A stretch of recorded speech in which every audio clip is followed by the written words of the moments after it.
Hey guys, welcome to my second ever multi-day hike. I am in an amazing wood. Just look at this place. It's absolutely beautiful. Absolutely beautiful. This is the Coleridge Way, and we've just done Nether Stowey, and we've just started this walk in this wood. And let's see what we can see today. There's many things to see.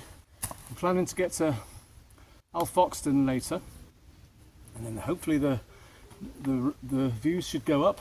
There's a butterfly. The views should go up and we should see some great sights. Come on, let's go. Before we continue, the walk starts at the cottage where Samuel Taylor Coleridge lived for 3 years between 1797 and 1799, a time where he wrote some of his best known pieces of work. Later we'll see what it's like inside, but for now, take a look at our route map. As it heads west from here in Nether Stowey for 51 miles to Lynmouth, following in the footsteps of Coleridge, who walked here either alone or with his great friend William Wordsworth and William's sister Dorothy. The inspiration that led to their great poetry is everywhere, as well as Dorothy's Alfoxden journal that gives us an almost daily record of their activities 230 years ago.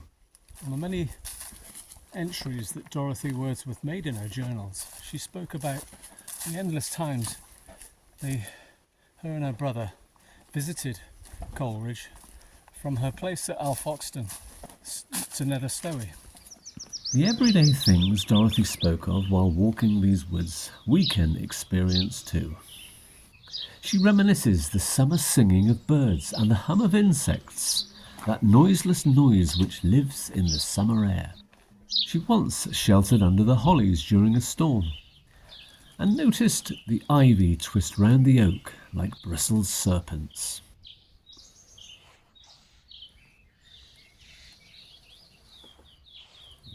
So we're still walking in this wood. It's between Nether Stowey and Halford. Beautiful wood, full of anything but oak trees, sycamore trees. Just you got this real vibe of an ancient wood, and it's spectacular. And because it's such a beautiful summer's day, there's a great canopy here that we get from the sun, but we get that dappling sun that comes through, and it looks just absolutely stunning. An absolutely great start to this particular walk. I'm absolutely loving it. I recommend it very much if anyone is in the Quantocks and fancies just a day walk. Well, I've always raved about the Quantocks. They are just stunning.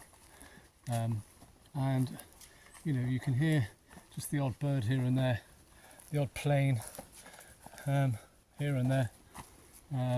But really, I've seen a few bikes come past. I've seen one or two people walking. But in the 2 or 3 hours that I've been walking about, it's just been heavenly. Just heavenly. Just walking about in absolute solitude and beauty. It's fantastic.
quite hazy today.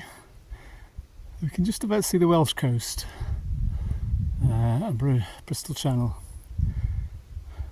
Yeah, but a bit hazy.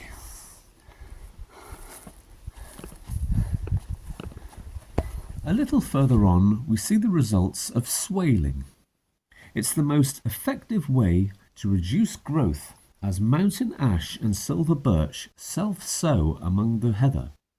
Gorse too, given the chance, would outcompete the heather and damage the wildlife value and landscape appearance of this rare habitat. Soon we reach Holford village, containing some very interesting buildings, like this old dog pound, and an old Huguenot silk mill that is tucked away down a secret sunken coombe in the middle of the village, that may well bring to mind these words of another more recent wordsmith. Don't tell me it's not worth fighting for. I can't help it. There's nothing I want more. You know it's true. Everything I do it for you.